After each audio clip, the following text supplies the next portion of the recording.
हजारों साल पहले की बात है। नजारेथ नामक शहर में मरियम नाम की एक जवान महिला रहती थी।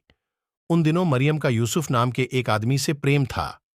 एक रात जब मरियम सो रही थी तो ईश्वर ने उसके सपने में गेब्रियल नाम के एक स्वर्गदूत को भेजा। उसने मरियम को बताया कि वह जल्द ही एक पवित्र आत्मा वाले पुत्र को जन्म देगी, जिसका नाम उसे यीशु रखना होगा। जब यह बात मरियम ने अपने साथी यूसुफ को बताई तो बदनामी के डर से इस खबर को सुनते ही यूसुफ ने मरियम से अलग होने का फैसला कर लिया।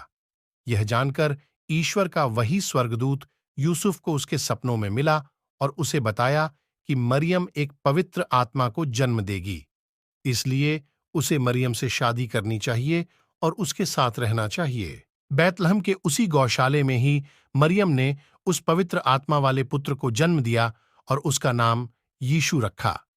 जब उस गौशाले में अपने जानवरों की देखभाल करने के लिए एक चरवाहा आया तो ईश्वर के दूतों ने उसे बताया कि उसका उद्धार करने वाला बैतलहम में आज पैदा हुआ है।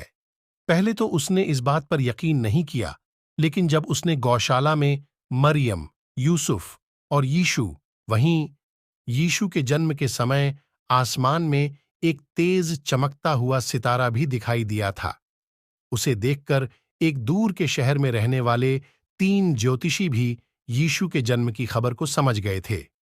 वो तीनों उस सितारे का पीछा करते हुए उस गौशाले तक आ गए थे। वहां पहुंचकर उन्होंने प्रभु यीशु को प्रणाम किया। उन्होंने यीशु के परिवार को उपहार दिया और यीशु की पूजा भी की। उन तीनों ज्योतिषियों को यह पता था कि उस राज्य का राजा अच्छा नहीं है। उसे जब इसका पता चलेगा तो वह यीशु को मार डालेगा, इसलिए किसी ने भी राजा को यीशु के जन्म के बारे में नहीं बताया। कुछ दिनों के बाद यूसुफ के सपने में एक परी आई, जिसने बताया कि राजा हेरोदेस यीशु को मारने की योजना बना रहे हैं, इसलिए वह अपनी पत्नी मरियम व पुत्र यीशु के साथ मिस्र चला गया।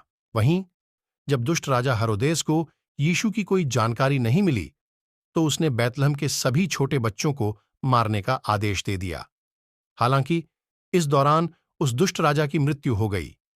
इसके बाद यीशु ने अपने परिवार के साथ मिस्र को छोड़ दिया और तीनों ने इजराइल की यात्रा की। इसके बाद उन्होंने अपना पूरा जीवन नजारेत में गुजारा। नजारेत कहानी से सीख ईसा मसीह की कहानी हमें यह सीख देती है कि बुराई की कभी जीत नहीं होती है। बुरे लोगों का विनाश करने के लिए ईश्वर हमेशा किसी न किसी रूप में धरती पर आते हैं।